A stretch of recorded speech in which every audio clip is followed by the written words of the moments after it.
وحول بولا بلابه يوحى قروح بدن إن لقوا بلابه مقع به نحريستا نحريس جود يوم الجاربة وأنا نوضع صورنا هاي وحين يسوون نمي أو أي نوضع فردنا إن دارتا مدنياشة اللي بعنا ذا قلها الدجان كا دقمة التاريخ جاه سيلع وحنا إن أي نصير رسمي أو بلابنا إنها حفلة دنيا ذا وحنا أولاً كو بلابنا ما دام إنه نهيد الإسلام أو شد كشد إلا إن أبياشين هيد الإسلام إنه يسكسر دحليني آيات القرآن الكريم كا أو نآخريه إن محمد علمي فارح أو هروقة ترسنا قلها الدجان كده المدرسة. بسم الله الرحمن الرحيم. قل هو الله أحد الله الصمد لم يلد ولم يولد ولم يكن له كفوا أحد. نقول في آيات القرآن الكريم كا نآخريه إن محمد علمي فارح إن سجن ميسان كحسنات كالله وقدره وعنو سر رسمي وقلينا دارت مدنياش حل باندا قولها الدجان كا دقمة السيلع وحنا سر رسمي وقوريتشنا يا شيخ أحمد طاهر بالله أو دارين دون مدنياش حل باندا قولها الدجان كدقمة السيلع. أنا جا قدوميها محكمة دقمة اللغهية ونقيس وكي شيء دارتا مدنياشة دقمة السيلع قدوميها محكمة قبلك أوضل أن أجوغ معنتا إن عنداريو ولا لهن أو xildhibaanadii ka soo baxay golaha deegaanka ee degmada Saylac waxaan ugu horeyn dhaarinta ku bilaabaynaa mudane xildhibaan Xuseen Iide Barxadle in diinta iyo dalka iyo dadka iyo golaha deegaanka degmada Saylac ee lagu soo doortay adaacadnimo iyo sinaan ugu shaqaynayso والله هنا خلك golaha degmada ee Saylac هنا dalka diinta iyo dadka sinaan ugu shaqaynayso kalfadhiga golaha deegaanka degmada Saylac oo ay u doorteen Cabdikariim Nuur Cismaan oo ah ninka ugu daaweyn xildhibaanada golaha deegaanka degmada Saylac si uu shirkooda u shirgudoomiyo waxa weeyaan waxaan bilaabanaynaa doorashadii maayirka cidda musharaxa u taagan degmada Saylac gacanta taag iya kaloo u sharaxan magaca waa keligii weey fariiso inta ogol Xuseen Iide Barxadle inuu maayir u noqdo gacanta taag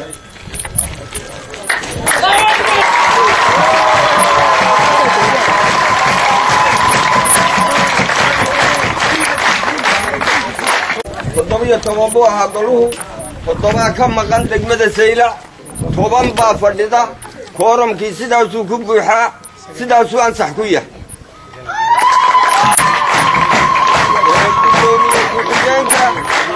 ayaa u sharaxan gudoomiye ku-xigeenka waxay u sharaxan tahay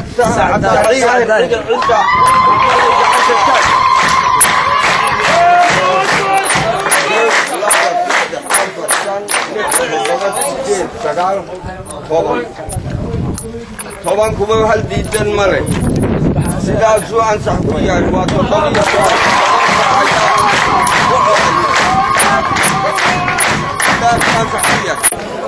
waxaan dadweynaha u sheegayaa waad salaamantiin inta xafladda joogta wasiirada mudanayaasha la doortay assalaamu calaykum waraxmatullahi wabarakaatu waxa weeye waxaa farxadii ah aniga oo ka qayb galay haddana shirkii ugu horreeyey golaha deegaanka ee degmada Saylac ee cusbaa ee weli shaqada bilaabin markaa xoogaa haddii aan ka hadlo iyaga waxa weeyin waxaa siin dad la doortay dad baa ini doortay dadka ay waxay ini doorteen inaad hogaamisaan aad hor kacdaan micnaha hawlahooga bulshada ku saabsan arrimaha bulshada inaad wax ka qabataan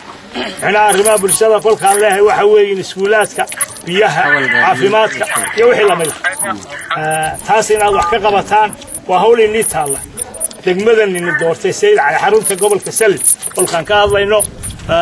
hawshay waa inii taal waxa kale oo inii taala dadka inaad hagtaan inaad hagaajisaan inaad aqligooga korisaan aad wax u sheegtaan taasna hawl inii taalo weeyin waxaan odhan lahaa hawlaha oo dhan inii yaalana ilaahay ha inii fududeeyo inaguna waxa shay kastiba wuxuu ku xidhan yahay qalbigaaga haddaad hagaajiso wixii abad qaladidi ood wax saxun doonaysa waad fiican tahay ilaahayna ku garab galaya qalbigu eegaya ilaahay ma aha xoogaaga eegi maayo dharkaaga quruxda badan lama eegayo aqoonta kale ee maadiga ee leedahay eegi maayo laakiin wuxuu ku eegaya qalbigaagu hadduu wanaagsan yahay oo wax wanaagsan aad u socotay allahna uu ku garab galaya kolkaa taasna waxa weeyaan waa nigu dardaarayaa qalbigiinna inaad wanaajisaan inaad dad hogaamiye noqotaan waxaan leeyahay ku soo dhawaada waa degmadii Saylac degmadu waxay muhiimad ama xarun u tahay gobolkan iyo iyadoo amhin u tahay hor socota xagga aqoonta hor socota xagga aqliga hor socota xagga maalkana hor socota kolkaa taas intaaba hawshaas idinkaan inii dhiibay waxaan odhan lahaa allah inii fudude qaaliga ah ee ku soo hagaagtay sanad cusub ee ku soo hagaagtay deegaanadii cusbaa ee golayaasha deegaanka ee dalka ka dhacday 28 bishii 11aad 2012 doorashadii ka dhacday munaasibadeedii ayaan maanta u fadhinaa halkan u joognaa doorashada xeer baa hogaamiya waxa weeyaan xeerka labada gole soo saareen ee uu komishinku ku shaqeeyo uu madaxweynuhuna saxeexo wixii uu komishinku ku dhawaaqay wuxuu noqonayaa waa wax sharci ah komishinkii wuxuu sheegay qaranku doorashooyinkii ka dhacay dalka inay ahayn doorashooyin xalaala oo si fiican u dhacay kolka laga reebo degmada Farweyne waxyaalo yar lagu sheegay wixii ay ka saareen doorashadani taa weyn doorashada mar hore ayay ahayd inay dhacdo waxay ahayd mar hore inay dhacdo way kala horeeyaan ay tamyadu way kala horeeyaan qodobka koobaad kolka hore waxa lahaa wasaaradda dakhliga iskugu yeedha oo ma garanaysaa ay shirka ka soo qayb gasha oo ama u idmata bada saabka gobolka u idmata dibadna sidaas ma garanaysaa ay loo fadhisiyaa waxa dhacday maxkamadii timid waa la diiday oo waxa diiday arrimo awgood wasaaradii iyaa ka baaqsaday hawsheedu qabsan weeyay kolkay dhamaato muddadaasi waxa xaq ah qodobka 26aad faqradiisa 2 iyo 3 iyo 4 inay ayagu isgood u qabsanayaan maanta waxa weeyaan shirkiga isgood ayagu u qabsadeen annagana nagu xasumay oo ka soo qayb galay hadday tahay bada saabka iyo hadday tahay wafdiyada kaleba waxa la noo keenay qoraalkaas oo la nagu soo casimay taas la nagu soo casimay bada saabkana la siiyay annagana na siiyay ilaahay xilka ayni fududeeyay hadaatiin golaha deegaanka cusub maanta xil weyn baa ayni fuuray xilka ayni fuur maahin xilku raaxa maaha xilku waa dhibaato xilku waa meesha ayda laga helo ayda loo soo doonto ayba maanta ayni bilaami doonta waxay u baahan tahay dulqaad waxay u baahan tahay ma garanaysaa ay boqolaal mas'uuliyadoodo adag ay u baahan tahay waxa la iniga baahan yahay dulqaad waxa la iniga baahan yahay 17 baad ahaydeen 7 iniga maqan 7 kale saaxiibadiina inaad doontaan waa la iniga baahan yahay dadka beesha wada dega ee walaalaha inaad isku keentaan baa la iniga baahan yahay waxa weeyaan baana uma keenay ogaal dardaarana u baan odhanaya iyo duco xildhibaanada xilka loo dhiibay ilaahay haydii fududeeyaan leh xaqana allah idin waafajiyo aamiin waxaad qabanaysaan waa wax aad garanaysaan weyn waxa laydinka baahan yahay waa waxaad garanaysaan dadweynuhuna waxaa leedahay haddaanu wax la qaban dee waxba u qabsoomi maayaan haddaan dadweynuhu wax la qaban waxba u qabsoomi maayaan idinka cadaaladda aad ku dhaarateen baa laydinka rabaa garaadkiinnu halkuu doonaba ha gaadho cadaaladaasaa laydinka baahan yahay waxaanan ku celinayaa oon leehay nabadgelye haddaanay jirin wax alla wax jiraa ma jiro nabadgelyada dejiya ku dadaala yaad shalay mormayseen ma mormaysaan maanta ha mormina wixii shalay ha hadal qaadina dawlad waxba odhan mayno dad waxba odhan mayno taa maanta unbaa kaasela taa ku dhaqma dhanna ha uga leexanina kaad shalay hayseen isma haysaan saaka nabadgelyada idinka iyo booliiska iyo bada saabka dadka halkanaa u xil saaran meeshuna waa meesha aad arkaysaanee baabul awliyaha ku degan weeyaan inta qabriga inta masaajida inta yani waad arkaysaan meeshaasi meel lagu leexleexda maaha waar isilaaliya taasi waa ku fadhidaa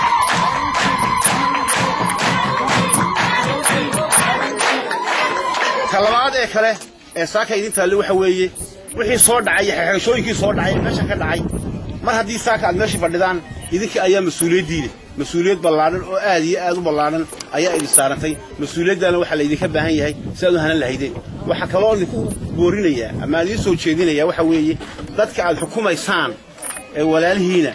ee kuwii laydinla doorteed kale ka maqan yihiin ee inaabtigiiya ee walaalkiiya ee seedigiiya nin walba ninkiisa inuu doono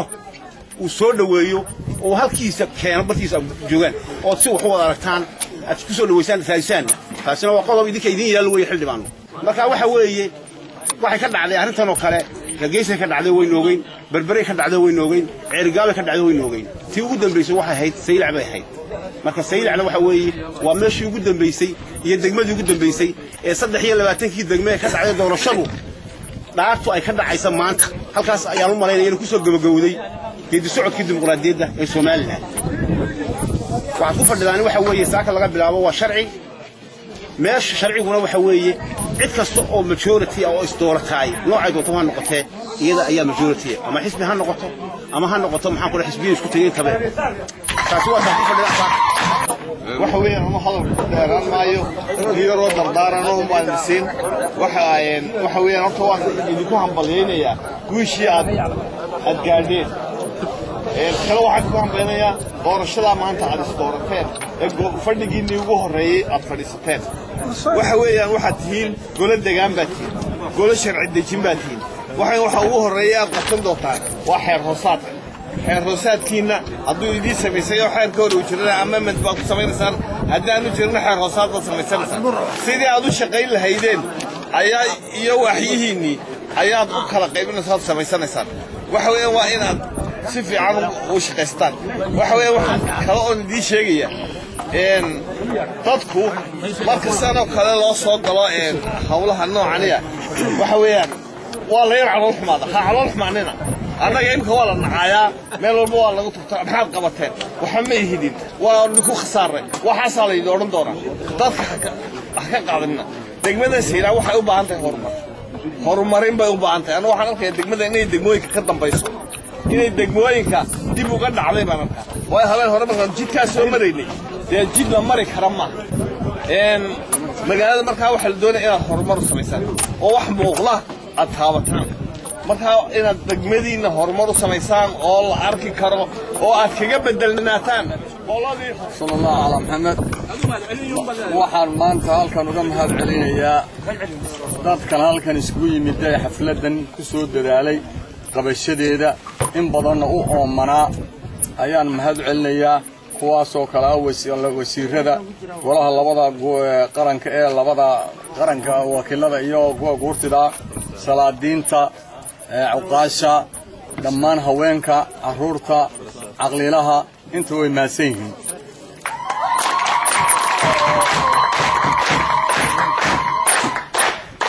هذا كذب حفلتنا قروح له ما انت كنت ناشاده انه يضع انا وناقا الى هورين نوقت مع ده هاي لكن نصير ضرو دبان وقعد عن الدلك السومال لان وردن لكن سؤال الله ترى قوي الخض عطيسينكم احمد شو كلام تاعنا الحمد لله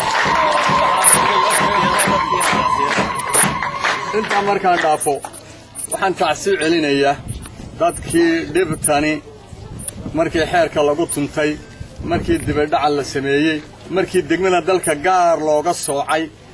naf ku waayay qaar ku dhaawacmeen iyo hanti wixii burburtay waxaan uga mahad celinayaa waxaan leeyahay uga tacsiinayaa samariya in Allah inaga siiyaan leeyahay aamin هو داو على الله عافيان له سؤال واحد ترى حير هدور حما حير هدور جوا حمان بودلا لما شذا وحى وأباء يا داو عيدا هنتدا بركت حير جبي حير كعدة جبينا إلا قرن ما إلا ما ولا سكرنا والدولة دينا حكومة دا حير كجبي سيدا مسؤولية دا قاعد دونته وحير كوي من دا دبا هي حير كجبي يقول لي سو حسابه حساب تروح لدافع ما إذا هرت توصل له سيردون هذا الله يراهدو waxaan kale oon ka hadlaynaa dadka wala degan degmadeenna soo doortay dhammaantood noocay doonay waa ahaadaane xisbiyo kala duwan baan u soo tartamaynaa horta qoloqolo uma tartamayn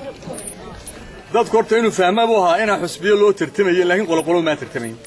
alxamdulillah intii heshay intii kale insha allahu waqti badan waa la heli doonaa waxaan leeyahay dadweynaha ku nool dhulkanow idinkaa wala dega idinkaa walaala ah idinkaa caws wala daaqa idinkaa ceel wala cabba idinkaa dhib iyo farxadba qaybsada yaanu nindhex gelin shaydaan maroolaha shaydaanka maryaha bilaadanka sita ee magacyadiina sheeganayna yuunayni marharaabin idinkoo qaba dhib abaare soo jiitamay oo 7 sano ah yuunay dhib inugu darin ka digtoonaada shaydaankaasi waxaa kaloo ka digtoonaataan nimanka xukuumadda sheeganaya xilka aanu dhibanay qolbahada ay noo sheegayana iyagana ka digtoonaada aynagu lahaa waa qabateen dadweynaha reer Seylac waajibkiinu waxa ahaa inaad wax doorataan baa kaliya inaad qof doorataan waajibkiinu ama muxaafid ahaado ama mucaarad ahaado ama xusbi ahaado ama rusiyaasad ahaado waajibkiini markaad gudateena in dib kale la inagu daro nin kale dariskaaga iyo nin walaalka khalad baahay nimankii caynka sameeyeen waxaan leeyahay Allah soo hadeeyo dadweynuhuna waxaan leenahay degmadeena dib badan baa u taala horumarkeedii baa u yaala horumarkuna wadatashibi ku imanaya oo wada jira say Soomaalidu taa wada jir bay laba qacmood wax ku qaban karaan qayb kamid ah haday degmadeenan ay inay bees ku taagto wax qabad korto laan garanaya muruqaagi baa ka dhan fikirkaagi baa ka dhan maal waxaad gashan lahayn baa ka dhan walatashiga baa ka dhan intaasoo taali oo dhibiba waxay ku dhici doontaa degmadeena horkooraba u dib u dhacsanay dib u dhac labaad oo kale ku keeni doontaa marka walaalayaal waxaan iga codsanaynaa inaad ilowdaan shay damararu hadalka inuu dhex dhigay degmadeennana sidaan dalka uga mid lahayd kuwa qurux badan uga dhigi lahayn inaan u maryaha qaadano oo geejisano wada jiraan sameeyno hadiya jeerta taladeena kala wadaagayno xildhibaano gudoomiye ku-xigeen iyo xildhibaanada kaleba waxaad ku dhaaratay waa dhaar waxaad gacanta saartay waa nigaarka waa kitaab maanta laga bilaabo xil gaar ayaan fuulay مسؤوليات قارة يعني فورك واجبة يعني رئيس بعد مش نيجي فورك وعلى جيابا قاركين إن الدليل جرين مركان حين لبعنا ذهين ما تصح حين لبعنا دليل شنو وني تعالى وأنا ويقولوا بهيا ما تتوما نكفر دلال ولا ليه لو تدورني أنا نيجي مغاد وحلو بهيا إن تتكسر ويسان وكل مركان لك على بديو قال أنا ويفرح لا قال أنا ونحسن كل جعايز كوكجرا وأنا وحيلي تدخل ربا وحسن لو باهي إن تصور ويسان إن الحين جالس كسرتان إن تكلمتان إنكم بقول جوك دور تكور عليهم وأي ولا تنتبهون على هذه مجلسه وأنا دولي وسيسا ويرتجي يجا وأي نوع تقول ستين يقولوا كشوا وحيدوري ما كيوس بركات جلين تدوين وأنا سيسا وأنا صور ويسان وأنا لو باهي حسبك كلمية وعن كنا غاني إنه قبته وعياله إنه قبته بو قري بو قري وحبو قري اللي بنا ذلك فلوك ما يقول بس كجرا وحلو باهي إن دحوسية إنسان قدر وحلو باهي إن الراد العرقة وحقبض اللي بنا ذا الصلاة تا برصابك لما أنت وحنا بالصلاة يا صلاة الإسلام قال السلام عليكم ورحمة الله وبركاته xildhibaanada cusub iyadoo qorraxda ay kulu shaay haweenkuna ay joogeen inta waxaan ilaahay horta xilkii waad fuusheen allah inii dhibiray xukuumadduna inima diidineen xuseenow maanta waxaad ku soo biirtay xukuumaddii ayaad ka mid noqotay mister mayor eedda waad nala qaadin xukuumaddii baad ayaad ka mid noqotay berri markay wax yimaadiin culayska waad nala qaadin xukuumaddu wax badan unbay dhaydhaynaysay كل وقت إلى قدران ونقطي حلكيننا واجبكيننا الله اللي فوقه أنت تقول كل إنسان الصبرية إيمان الله يا كسيو أنت دعوانا الله عافية متابع جونا لقباني لجاتدلي إن باباني لجونا إنت هذا حلك إلهي دم يوبسوين حلك إلهي لنا ما تنقط هي قبط السلام عليكم ورحمة الله وبركاته